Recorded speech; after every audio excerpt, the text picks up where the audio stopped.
Thanks, everyone. I'm Marc Zienkiewicz. I'm editor for the Alberta Seed Guide, and I'm happy to be talking to you. I was just in this room about 10 days ago facilitating a very similar panel, so it kind of feels like Groundhog Day a little bit, but it's great to be back.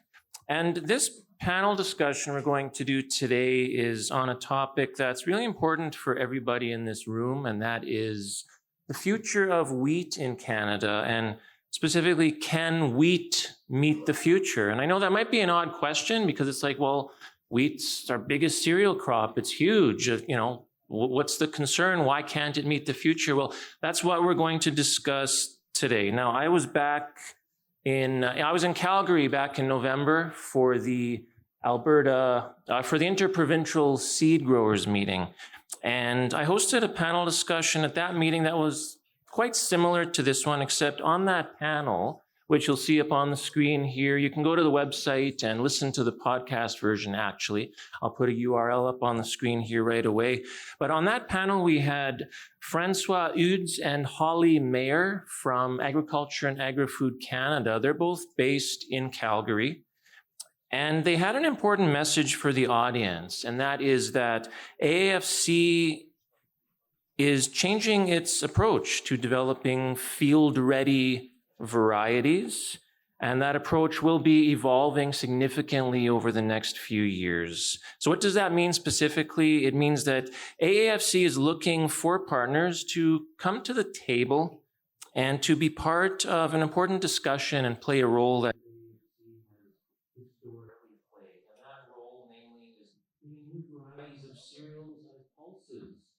to market. AAFC is focusing more on upstream research, like precision agriculture and biotechnology, and less on the commercialization aspect of variety development. So all those varieties that begin with the letters AAC, over the next few years, that sounds like it's going to be coming to an end. And that puts us all in the same boat. How do we prepare for a future where AAFC is not commercializing field-ready cultivars anymore?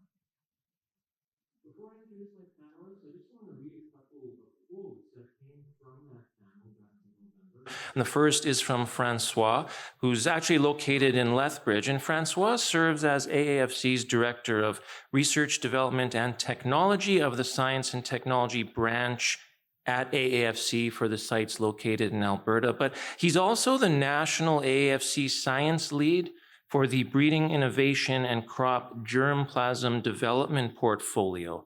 And what that does, it captures AAFC's science capacity related to plant breeding.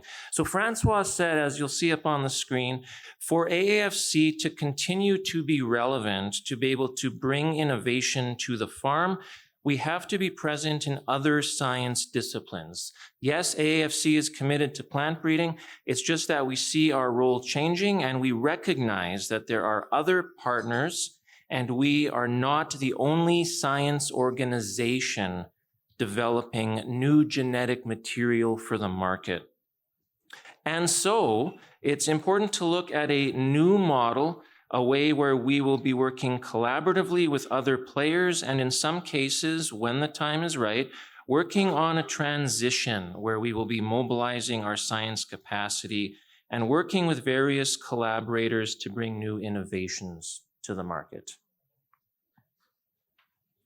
Holly Mayer was also on that panel, as I said. She is Director of Science Partnerships at AAFC and is also based in Calgary. Here's her quote from that panel. "We've been having this discussion for around 15 years, and it's because it's a hard conversation to have. The longer that we stay with the status quo and don't pursue alternatives that are going to bring stability and sustainability to the system, the greater the risk is that the system breaks in a way that we don't want it to. We're always talking about how we're competing for the same funding resources, many of which come from government. Collectively among us, there needs to be a willingness, a desire to be open-minded, to recognize that there are problems to engage with, and conversations that have to be had about the system itself."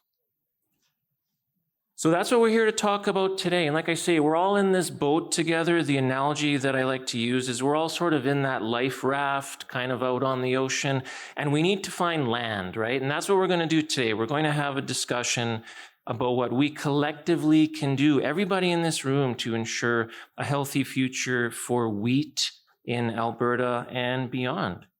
So we have 4 great panelists today. We have on the end here, we have Todd Hyra, Western Business Manager for SeCan, which is Canada's largest supplier of certified seed. Next to Todd, we have Stuart Smyth. Stuart is agricultural economist at the University of Saskatchewan. You may have read many quotes from Stuart in the media. He also runs a popular blog, sayfood.ca. That's SAI food.ca. Next to Stuart is Rob Graf. Rob is science advisor for SeedNet and a former AAFC wheat breeder himself. If you grow wheat, how many people in the room grow wheat? I should have asked that first thing. Lots of you grow wheat. Some of you might grow some varieties that were created by Rob. AAC Cold Front, AAC Wildfire, AC Emerson. Rob was an AAFC wheat breeder here in Alberta for well over 20 years. And last but not least, Dean Hubbard is himself a farmer based near Claresholm, Alberta, is a board member for Alberta Grains, and Dean is also chair, and most importantly for our discussion today, chair of the Canadian Wheat Research Coalition. So let's have a quick round of applause for all of our panelists, please. I appreciate them all coming out today. So together, we're going to help address risks to the future of wheat, engaging stakeholders, and really exploring sustainable solutions. We'll also identify some big challenges, that is the potential withdrawal of AAFC from developing new wheat varieties, funding risks, and the cost of doing nothing. What if we just keep status quo and don't do anything about this? What are the ramifications of that?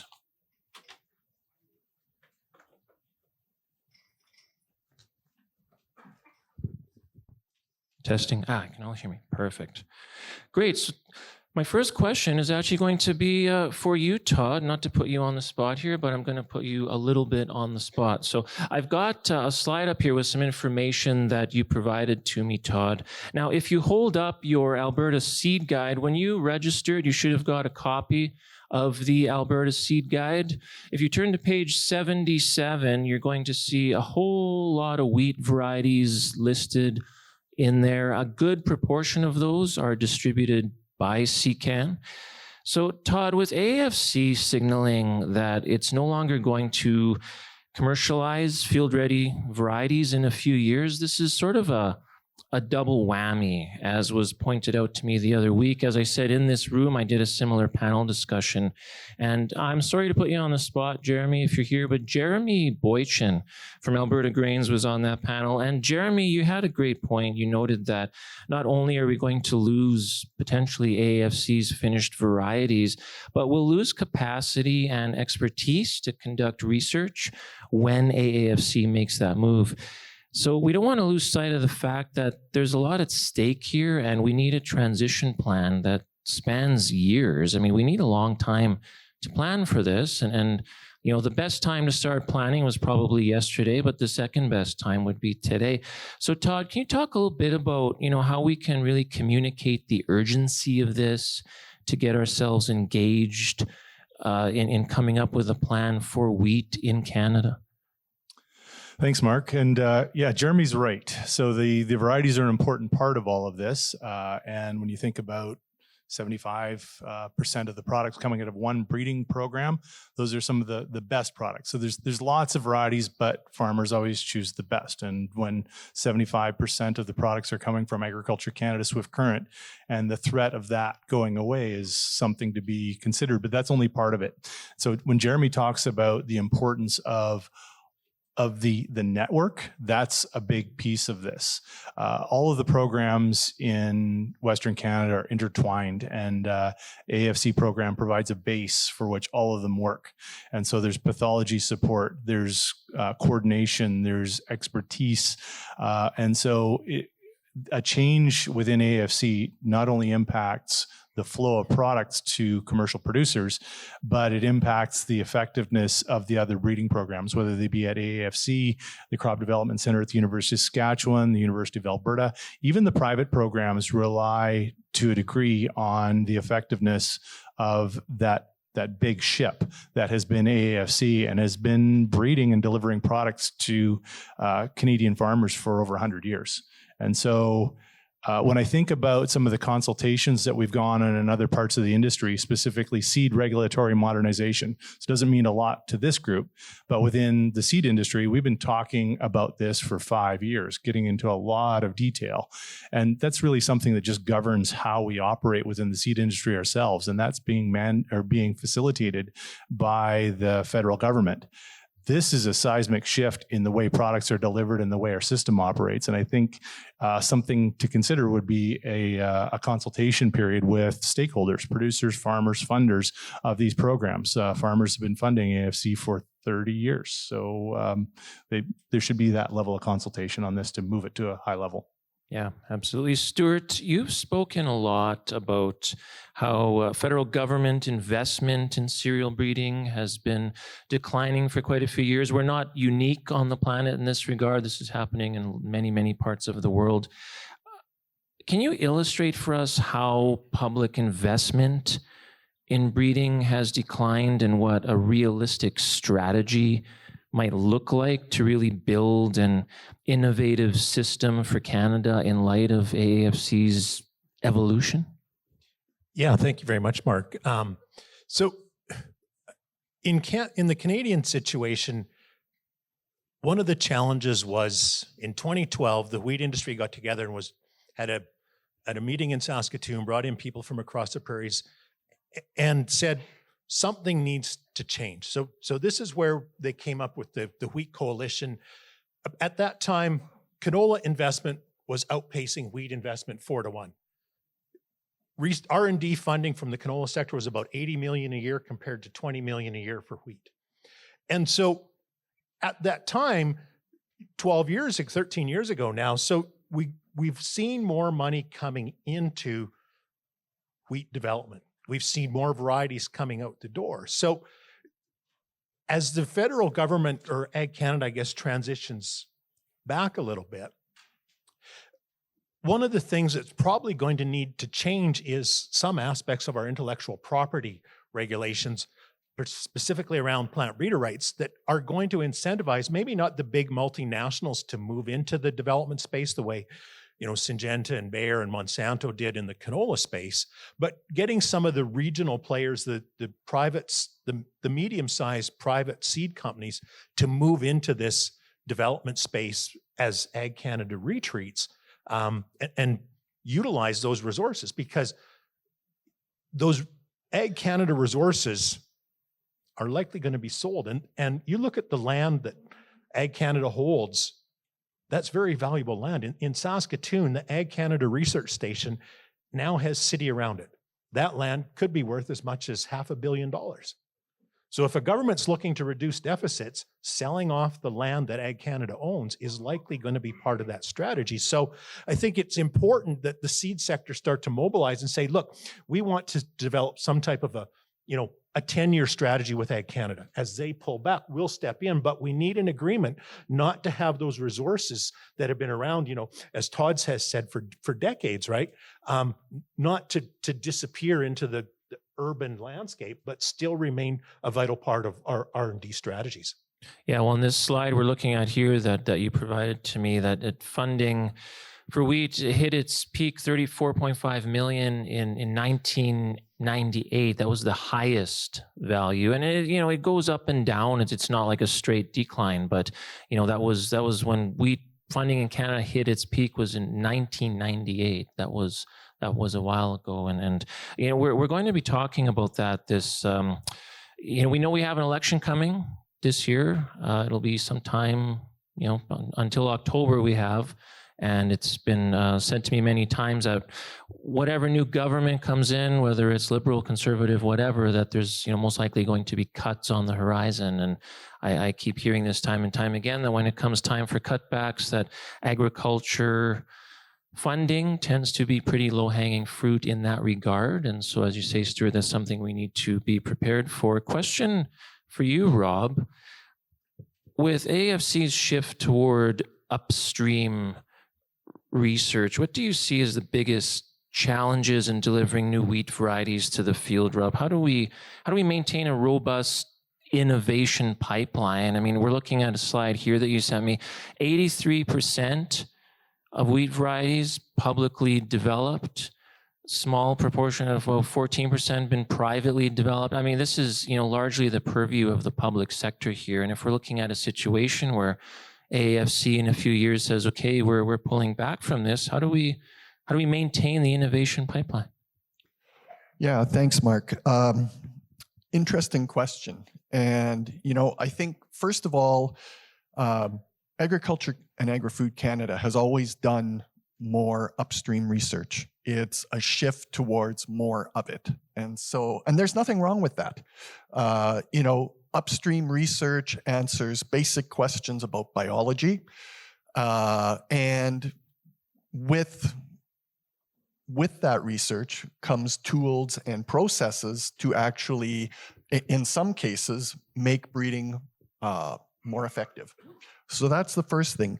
The role of AAFC, though, in the past has always been one where they're doing applied research. They're taking this basic research, some of these tools, and applying them so that it makes a difference in the lives of farmers and betters agriculture in Canada. So that's the first thing. Plant breeders are known as the great integrators, basically, in plant science. I mean, they take these tools, they take the germplasm, they take the knowledge that's created through basic research and apply it into products that make the difference. And that's been a strength with Agriculture and Agri-Food Canada for decades. So from the context of plant breeding research, the question becomes, as we move away from field-ready cultivars, fewer breeders actually deploying varieties for farmers, who's going to do it? Certainly there are universities and they play an important role. Crop Development Center plays an important role, but the number of breeders is critically low. And I did send a slide that if it could be brought up would be helpful. No, that's not the one. I'll keep moving ahead here, Rob. I think it's upwards in the presentation. No. There we go. So I did a little bit of a study, and some of these things are approximate. So in Alberta, Saskatchewan, and Manitoba, there's 102 million acres of arable cropland. And in Alberta, Saskatchewan, and Manitoba, 94% of wheat that's grown in Canada is in those provinces. So that amounts to 21 to 25 million acres of wheat production. And it varies from year to year, of course. 90% of that is CWRS and Durham. So when you start looking at the number of breeders that are actually involved in CWRS and Durham, it amounts to 4.6 million acres per public wheat breeding full-time equivalent. That's a big area per breeder. Now, without AAFC, what would that be? And again, we don't really know the full plans of what Ag Canada has in mind, but if you took all of the Ag Canada breeders out of the equation, that number would jump up to over 11 million acres per breeder, which is incredible. Now, let's contrast that to Montana, North Dakota, South Dakota, and Minnesota, which is the main spring wheat breeding area or spring wheat growing area in the United States. 86 million acres of arable cropland, 14 million acres of wheat production. By my estimation, based on the number of public wheat breeders, it amounts to 2.5 million acres per public wheat breeding full-time equivalent. So right there, it shows the difficulty in remaining competitive, where you've got a much larger breeding base to cover a smaller land area. And so this is one of the concerns that I have. How do we maintain our competitiveness if we simply don't have the breeders making the crosses, going through the hundreds of thousands of selections that need to be gone through to find that needle in a haystack that becomes that next great variety? Yeah, well, and you're in a unique position, having been with AAFC for so many years, and you know, you've seen the inner workings as a breeder, how this works, and so you're you know better than anybody, the situation that we're facing. Dean, collaboration is really important, especially across the 3 prairie provinces, and you know, finger pointing isn't going to get us anywhere. It never does. So what steps are being taken right now to bring stakeholders together? And how can we ensure that everyone's at the table to really work for a sustainable solution? I think it's worth noting that yesterday, actually, the Canadian Wheat Research Coalition announced that you're providing over $11 million to the Crop Development Center for breeding activities. And so there's a lot of really good partnerships happening now. I definitely don't want to create the impression that there's nothing being done right now, and there are good things happening. Can you kind of paint that picture for us on how stakeholders, you know, right now are being brought to the table? You bet. Thanks, Mark. So right now, the Canadian Wheat Research Coalition is the 3 prairie provinces working together. We help fund, or we administrate the funds for core breeding agreements and cluster work. And I got to say, since I've been involved, I started in 2020, but the CWRC started in 2017. The cooperative work going on between the 3 provinces, it's amazing. It's really good to see. Yeah, no, there are things that, you know, we're currently doing right. I think it's just a matter of, you know, having that organized strategy for moving forward with all this. And so, Todd, I don't think I'd be wrong to say that, you know, seed royalties aren't going to pay all the bills for plant breeding in the future. And I think, you know, the percentage of plant breeding programs funded by royalties can vary significantly. It depends on the crop type, the specific breeding program, whether that program is public or private. And in public programs, additional funding often comes from, you know, government grants, producer checkoffs, partnerships with industry stakeholders, you know, the sorts of partnerships that Dean's talking about. And so, you know, being with SeCan, Western Business Manager for SeCan, you know, you distribute certified seed, which is, you know, grown, provided to seed growers, retailers, who then sell that seed to their customers, who pay royalty when they buy that seed. And so those royalties are really important for SeCan. And I know there might be some farmers in the audience thinking, okay, here comes, you know, they want us to buy certified seed, they want us to pay more. And I mean, that's always an important part of the discussion. But can seed royalties themselves sustain plant breeding in Canada, or do we need, you know, new strategies to fill this gap that's going to be left by AAFC? Because this is bigger than just buying certified seed, right? Yeah, I think I'll always promote certified seed, and we do need funding mechanisms, but I think this conversation's a little bit different in the fact that right now there's money. We have CWRC has money. Seed distributors have money. The challenge is trying to invest that into AAFC, and how do we transition? And so I think it's about a bigger conversation about how if the federal government really does want to exit plant breeding and not produce products anymore, what fills that gap? How do we invest in that? How do we not lose 100 years of resource and investment and infrastructure that has been developed to support the entire industry, both public and private? And so for me, it's really, this conversation is about having meaningful discussions with the federal government on how. where do things begin and end, and how do we move this forward collaboratively with organizations like CWRC, as well as seed distributors who have relied on these products for decades.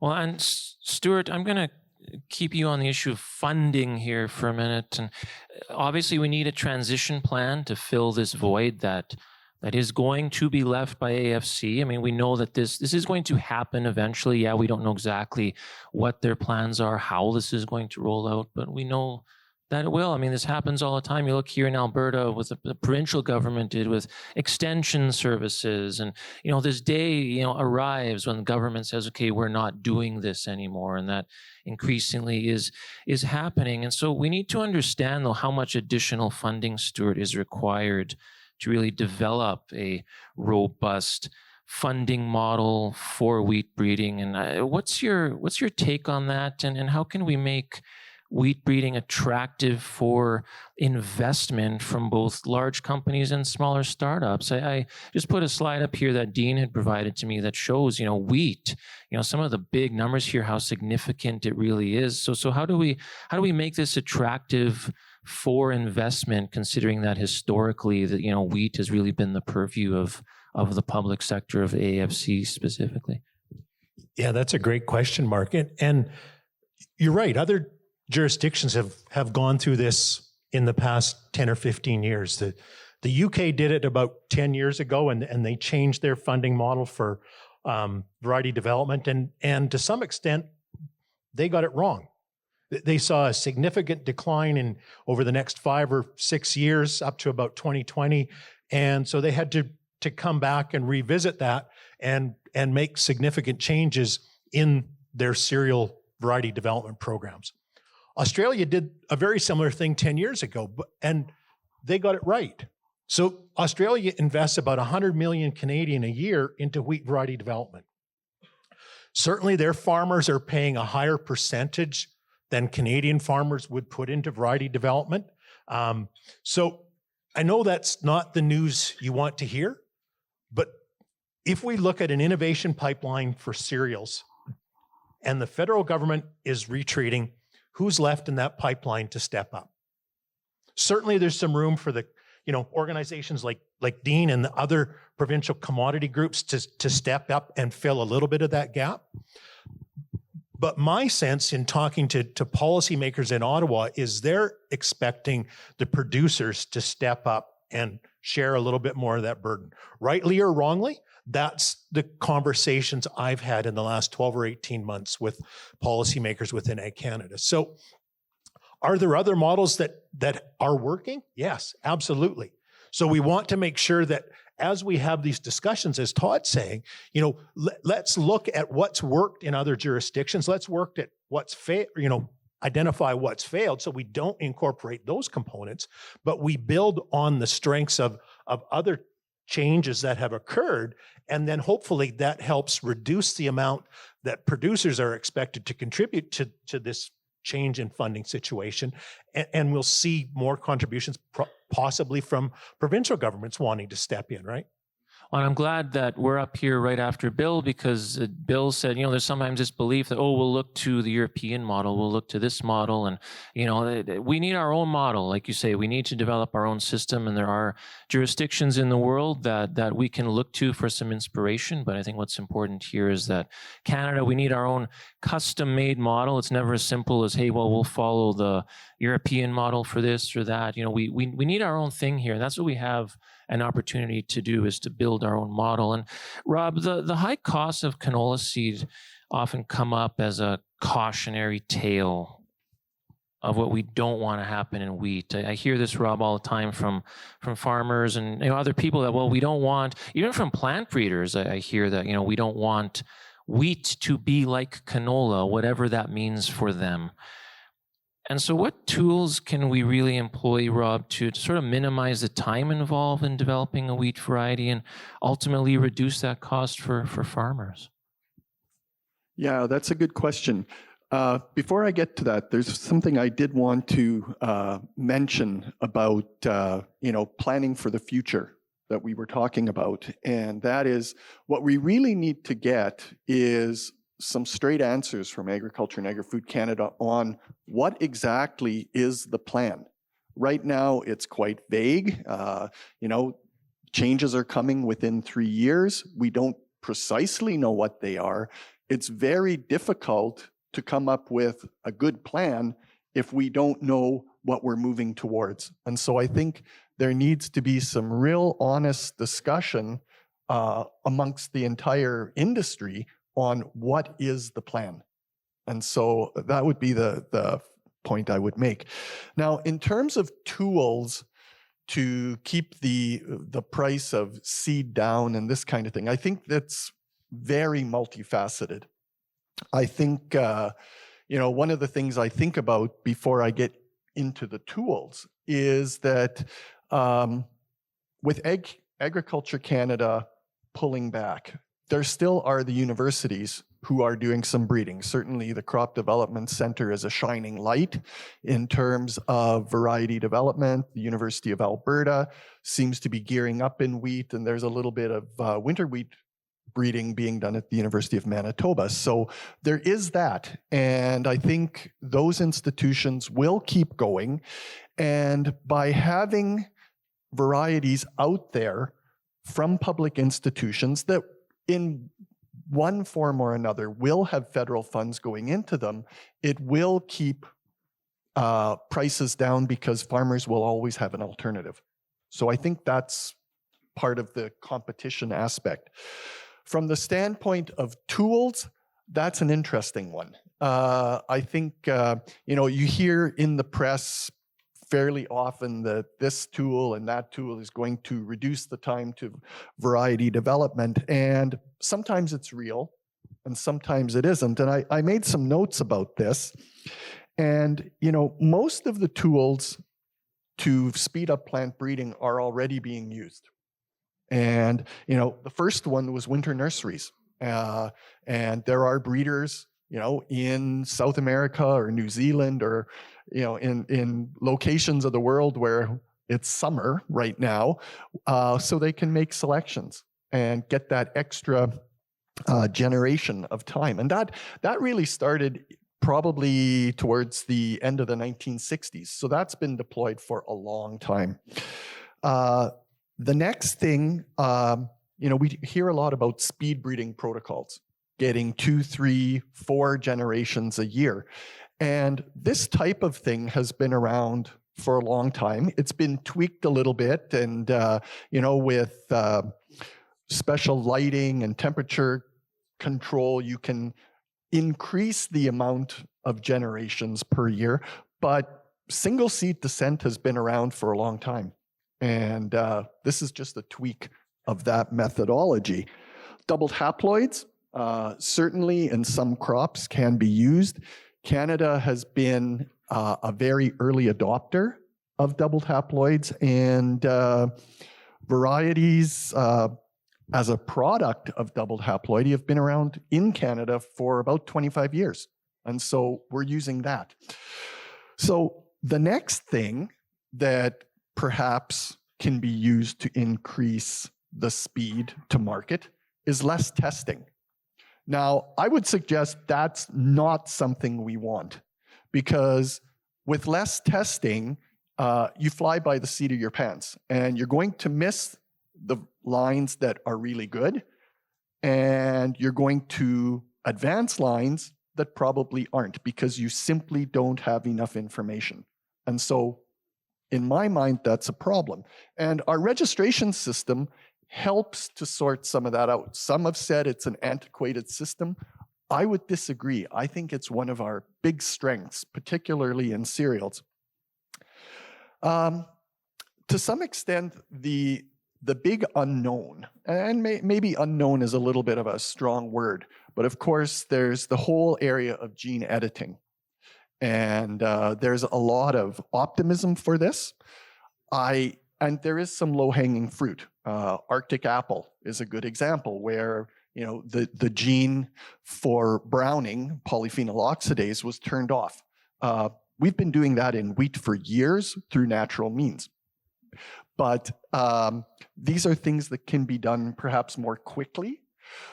And for In general, changing one gene is not particularly impactful outside of disease resistance genes. You know, one gene can make a really big difference in terms of rust resistance or so on.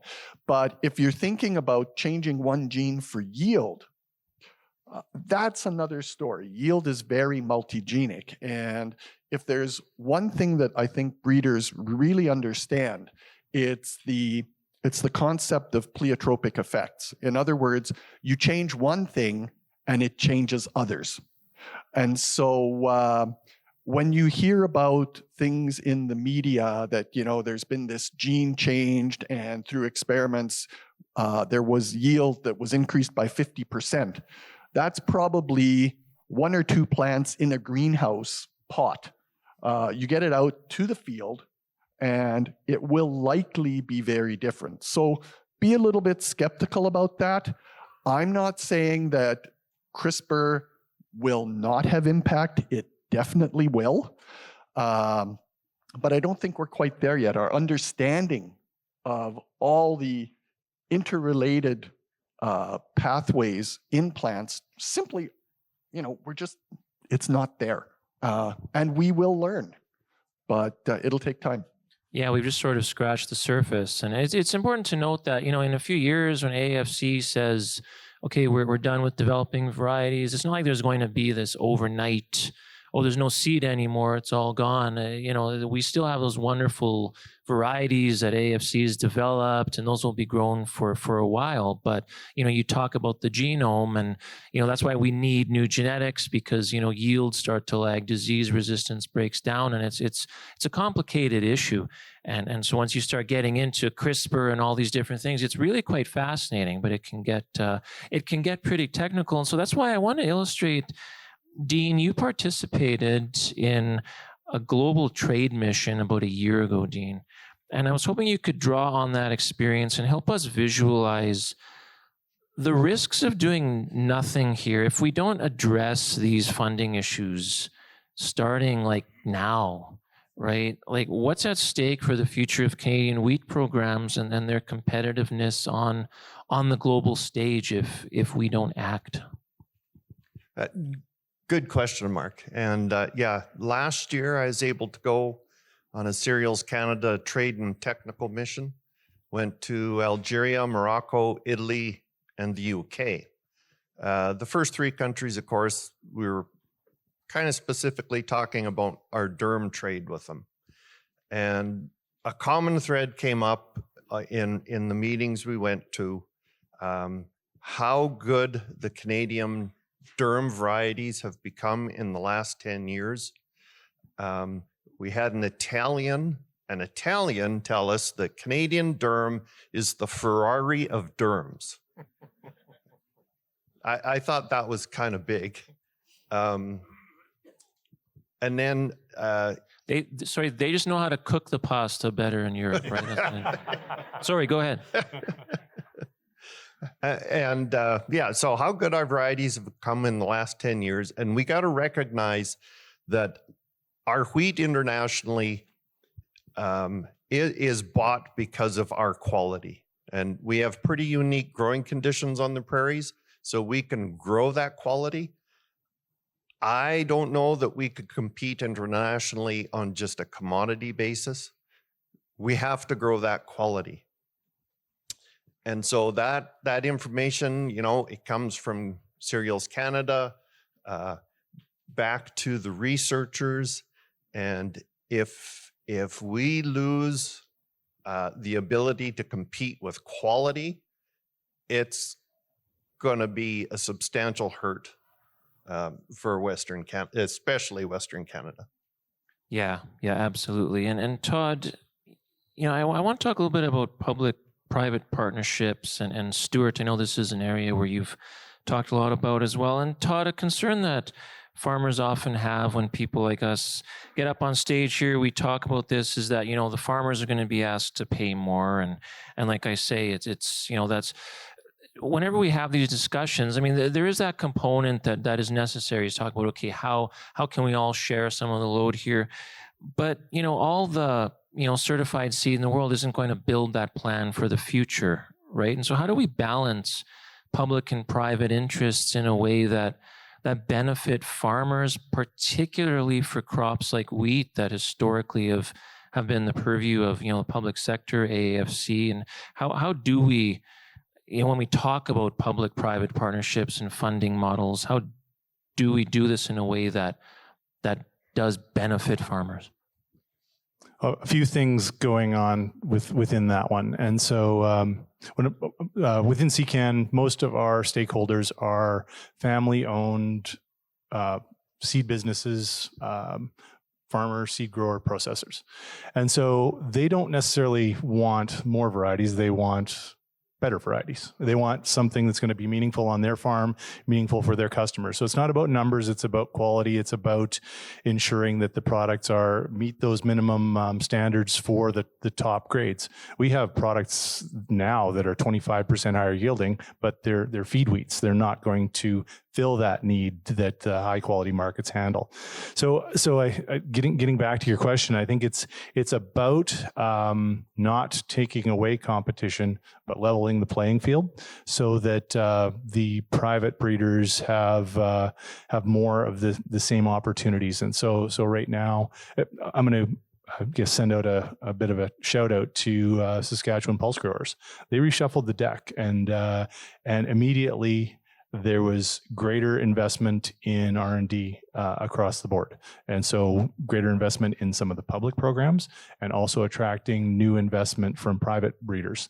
And so those are the types of things that allow a level of the playing field, are not taking away necessarily from competition, adding competition, but providing reward across the board that's more equitable. And before I get to you, Stuart, Rob, I think it's worth noting that you actually developed, I think it was like the most successful privately developed wheat variety in Canada. That was before you were with AAFC. You developed, I'm trying to remember the name of it offhand. Mackenzie.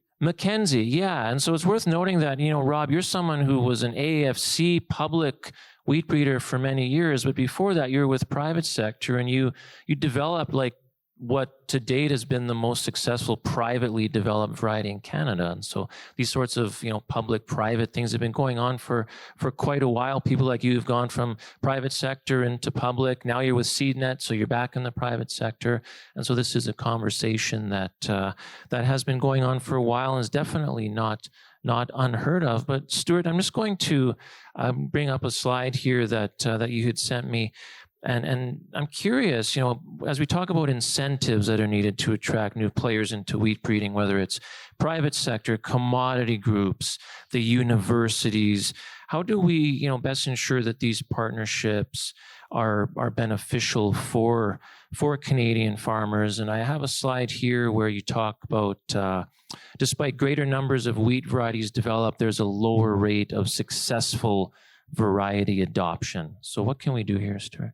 Yeah, so this goes back to the earlier point I mentioned about 2012 when more investment started to come in, and you can see the result of that, right? In looking at those two time periods, plant breeders have doubled the number of wheat varieties that have been commercially available. Yet the number of what, from an economic perspective or an adoption perspective, success has dropped from 24 to 3. So in just 3 fewer varieties, but in terms of a percentage, that's over a 50% reduction. So I think one of the things that could really improve efficiency in variety development programs is a better metric for gauging success. So right now, funders are putting a significant, as we've shown, $20 to $30 million a year into variety development. It costs somewhere between $2.5 and $3 million to develop a variety. So right now, 75% of the varieties that are coming out have minimal adoption. So funding organizations could say, look, we're not going to recognize a result of a breeding program if it's a marginal increase in yield and other key traits, disease resistance, these kind of things. We want to raise that bar for a successful variety, and we're going to push the breeders to say, increase the efficiencies of your breeding program. And Rob is the expert on that. As an economist, I don't have enough detailed knowledge to know how feasible that is. But it should be possible that more of those varieties that have been going forward for registration that are just meet the standard or are slightly above it end up on the trash heap. And it's the really successful varieties that really raise the bar. So the previous slide you had up there about Brandon. Brandon really raised the bar, right? So can we get more varieties that replicate the success of what Brandon was able to do? And then that will increase the efficiency of the money that's going into the breeding programs, because the $2.5 or $3 million waste or that's invested into getting 5 or 6 varieties to the market could be reallocated to these better breeding programs. So the success might lie in just changing the metrics a little bit, not having to redo the whole system.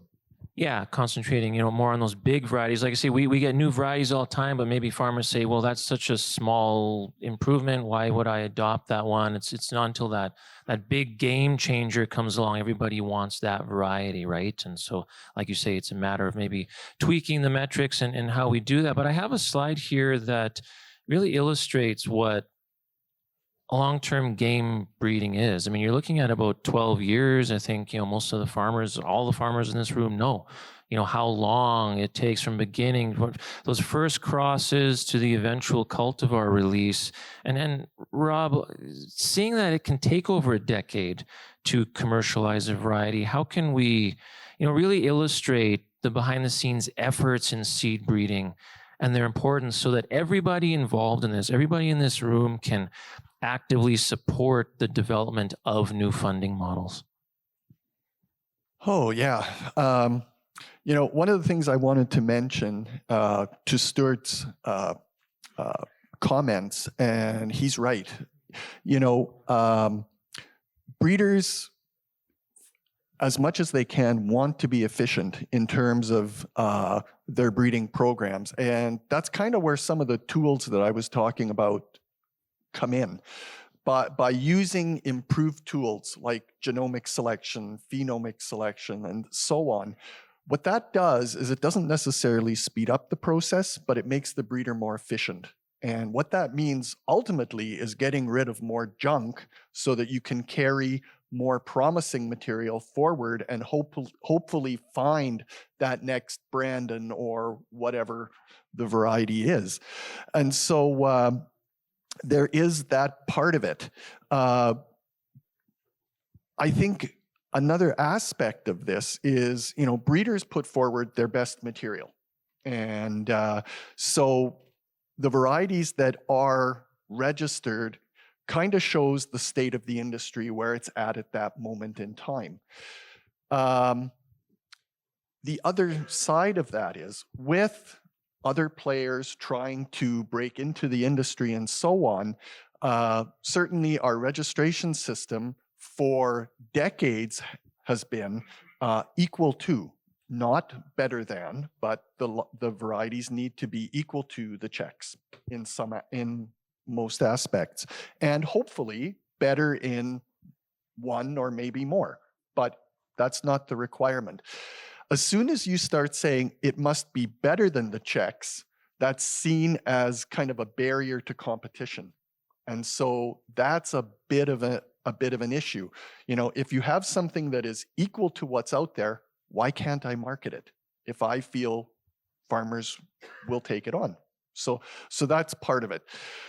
Getting the message out there, that's interesting. I think, panels like this help. I think get involved, all of you, in commissions, in the discussions. This is a vitally important issue. If our efforts in delivering plant varieties are reduced, it's going to impact you one way or the other.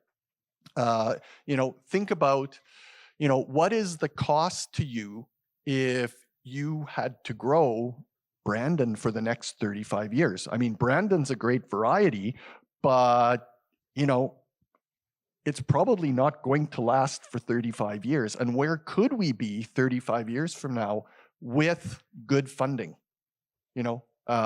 I do have a slide in terms of what the increase in wheat yields has been over the past couple of decades. Let's just see if we can find that. Next slide. There we go. And so this is spring wheat yield, excluding durum. So this is basically CWRS over the period of 2000 to 2020. And as you can see, the acreage of spring wheat has basically been flat, decreased a little bit, and then, you know, came up very slightly. But look at the increase in yield. Up. Now there was another slide, and I don't want this to become a debate of wheat versus canola, but this is the curve for the same area in canola. And certainly canola yields have increased and the amount of production has increased, but also take a look at the amount of land area involved. And in fact, the trends look like production is decreasing, even though towards the end, the land area is flat. And so wheat is, we're in a good spot with wheat right now. Let's not wreck it. We need to start talking about this. We need to ensure that Canada remains competitive. We're at a point right now where our yield increases are better than most of the world in spring wheat. Again, let's not mess that up. Yeah, we've got a good thing going, so let's keep it going. It's just a matter of coming up with that plan. And Dean, for the farmers in this room, what role can they play in helping lead this conversation? Especially with AAFC saying, okay, in a few years we're going to be out of this. I mean, we talk a lot about plant breeders and seed companies and all that, but in terms of farmers, what can they do to really help be leaders in this and help to make a difference? Another good question, and I think I'll go back first to CWRC a bit and the role we play. The voting members of CWRC are farmers, so we cover all three provinces. Now, the voting members are farmers, but we have a lot of help from our commission staff to do all this. And I know I'm probably preaching to the converted because you're here, but get involved with your commissions. Go to the regional meetings. Go to the AGMs. It's really important that we have, like for myself, that I get feedback from the people in my region or anywhere in Alberta as to what you're looking for, what you want, what you need. And I think that's the big thing. Like, we are involved at the CWRC level, but we always are looking for help. So don't be afraid to speak up. And the last thing might be, as far as funding goes, speak to your MLAs and MPs about the importance of funding agricultural research. We keep seeing slippage at this level. And it's just going to get more and more expensive for you and I to fund this research. We got to speak to our elected officials. Thanks for that, Dean. I want to leave a few minutes for questions here. I just have a couple more questions for everybody. And Todd, from your perspective in the seed industry, what practical steps can be taken to ensure there is this transition plan? How can SeCan and similar organizations contribute to this effort as well?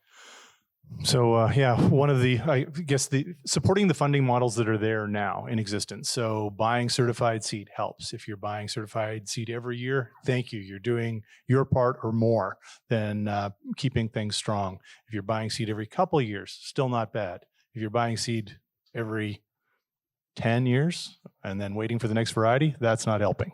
If you're trading with your neighbors, that's certainly not helping. So supporting the systems that are there now to allow us to continue to invest is an important piece of all of this. Dean's comment about talking to your MLAs, every one of you has an MLA or an MP, bring those voices forward. That is very powerful. And when rural population makes up 2% of the overall vote. We need to magnify that as much as possible. And then have these conversations. So having organizations like CWRC work with seed distributors to move things forward. Stuart mentioned some models from other parts of the world, and we have examples here in Canada. There's the Vineland Innovation Center in Southern Ontario that is a standalone, was formerly a government, an AAFC breeding facility, is now a standalone, not-for-profit, driving commercial results, products that are delivered to horticultural producers. So there's examples here at home that we can replicate as well. Stuart, what role do policymakers and funding organizations need to play in developing a new model? Are there international examples of successful funding models that we can draw from to really kickstart that process?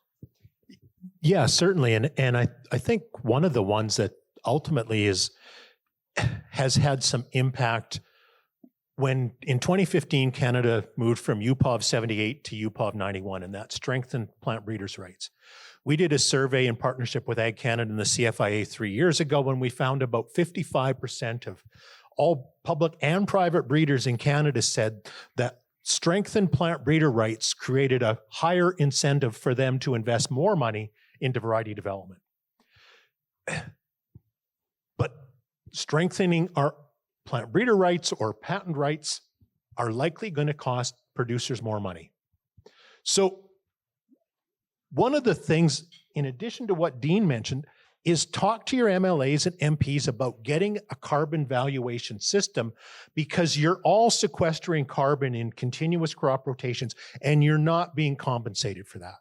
Right? So if you're expected to contribute more to variety development programs, then getting the compensation for the carbon that you're sequestering is certainly a legitimate expectation from prairie producers, because Ontario's not capable of doing this due to their crops and their soil types. They're very unable to be into a continuous cropping rotations where, in talking to a number of farmers, they've been zero till for over 20 years. Yet the value of that's not being recognized. So getting a valuation policy around carbon sequestration could go a long way to ultimately improving that profitability of farm organizations. Yeah, well, I think something big that we learned from Bill's presentation is that, it's only natural politicians will go in whatever direction they need to go in to benefit themselves politically. And so, okay, if there's no money left for AFC to develop varieties anymore, okay, fine. But, there's money for carbon valuation program. That's something that might go over well. So there are different ways that we can talk to our MLAs and say, hey, okay, we don't have any money for that anymore, but what about this? And if that sounds good to them, if they think that's going to go over well politically, then that's probably a smart move, right? So, Rob, in terms of research priorities, okay, so what needs to be done first to ensure that wheat breeding programs remain aligned with farmer needs during this transition? If that was our job today, that okay, we're coming up with the plan today before we leave here, everybody, we all need to come up with a plan. If that's what we were doing, what would you say that first step would need to be? Well, in terms of wheat breeding priorities or breeding priorities in any crop, I don't think, there's any real secrets there. I mean, we're doing the things that need to be done now. And I think we need to continue doing those things, looking at yield, looking at the agronomic characteristics, disease resistance, and making sure that quality meets the standards for the classes. So there's that part of it. I would add, if I can, that this doesn't have to all be doom and gloom. I mean, yes, it's very likely that as farmers, you will be paying more for varieties. But with new systems, if it's done right, it could actually usher in a golden age where you've got far more choice on varieties and far better varieties than you've ever had before. And so I think that's something that we need to think about. On the other side, I think as you're talking to your MLAs and your MPs, be careful about trying to maintain the system as is, because I don't think that will happen. The change is coming. We've been warned. We don't know exactly what that is. That needs to be defined. But, I think there's some skepticism out there. When I started my career 38 years ago with private industry, I was told Agriculture Canada will be out of plant breeding within 5 years. Well, no wonder people are skeptical about it because Ag Canada is still in it. I think it's different this time. And why do I say that? Programs are already shutting down. It wasn't very long ago, the flax program at Morden shut down. Notice has been given, the pea program at Lacombe is being shut down. And we also know that the CPS Red program within Ag Canada is shutting down. And beyond that, we don't know. But things are starting to go. And so I think it's a train that's moving forward. We just need to prepare for it and really start engaging, because the time frame that's been given by Ag Canada is 3 years. 3 years is going to go by very quickly. Exactly. That's a great point, Rob. Thank you. And Dean, before we take questions, if you have a question, put it into your Slido or feel free to come up to the microphone. We're going to take questions in a minute. Dean, I'll give you the last word here. Rob talks about increased costs, and, we can look at, and this applies to every area of life. You can look at, if you have to drive your grandson to a hockey game and you got to get gas for the car, we can look at that as a cost. I've got to fill my tank.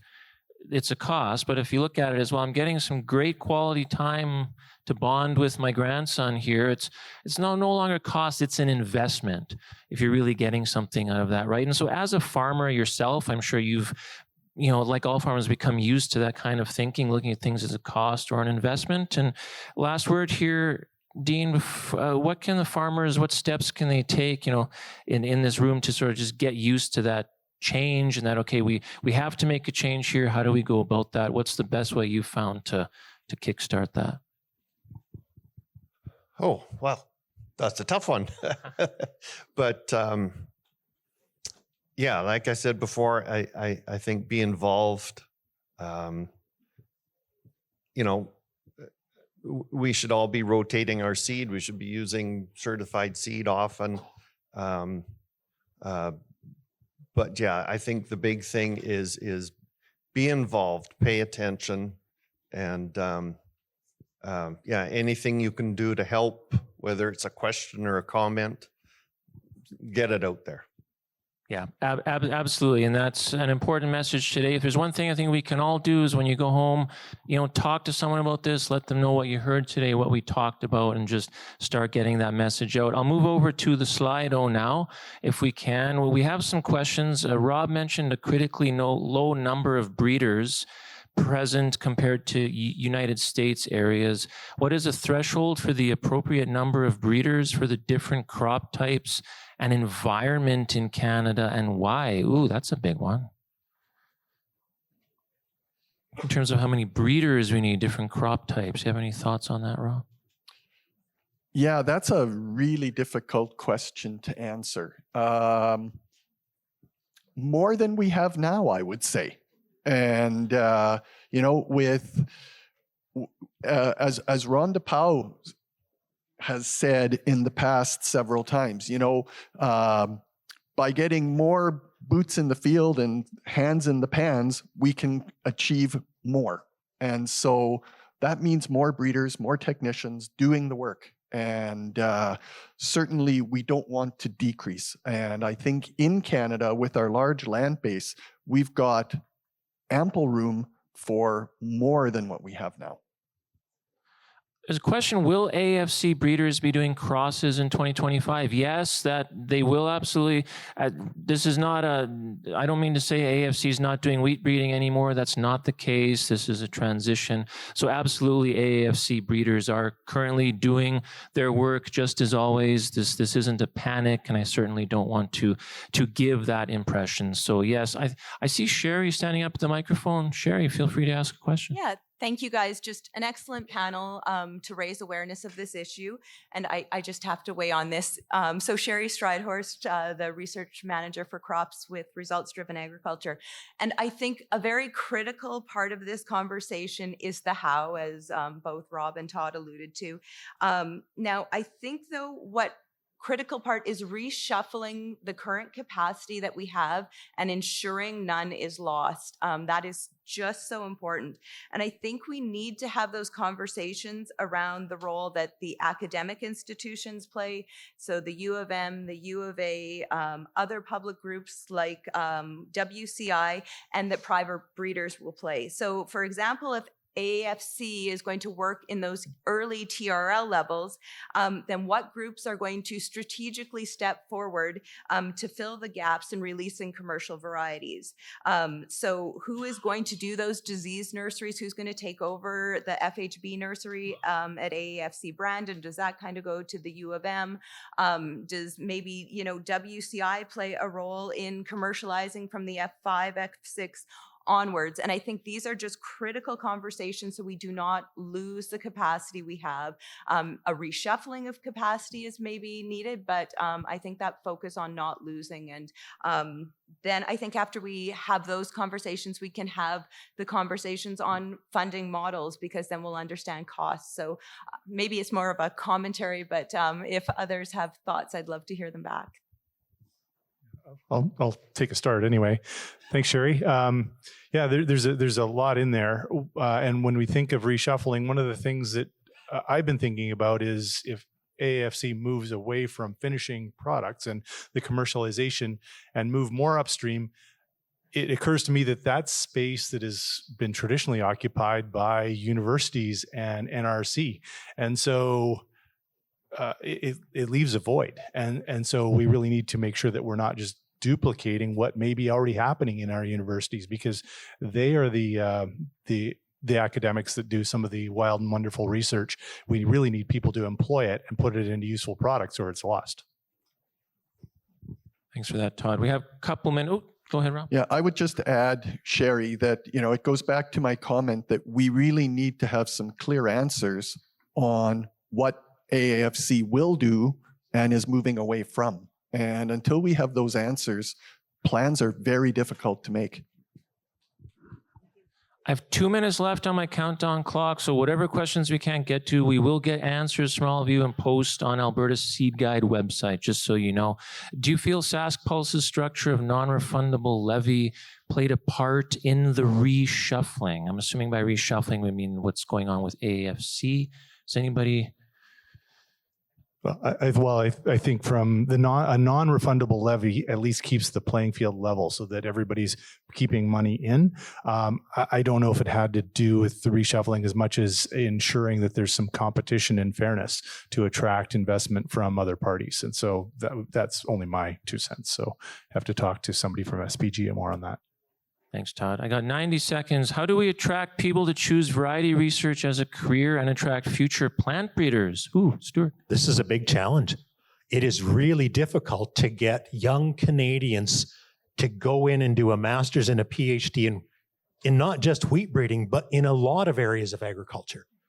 Because when you can walk out with an undergrad to a $60,000 a year job, plus the likelihood of having a company vehicle, it makes the decision to get $25,000 a year for the next 6 or 7 years seem like the worst economical decision you could possibly make as a 22-year-old.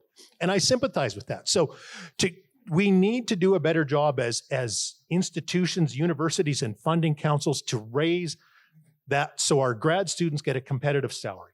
I'm not saying a grad student should be making $60,000 a year, but they sure as hell shouldn't be making $22,000 a year, which is what they're currently making. So if we raise the funding, I think we can increase the attraction to getting more Canadians to get into this space.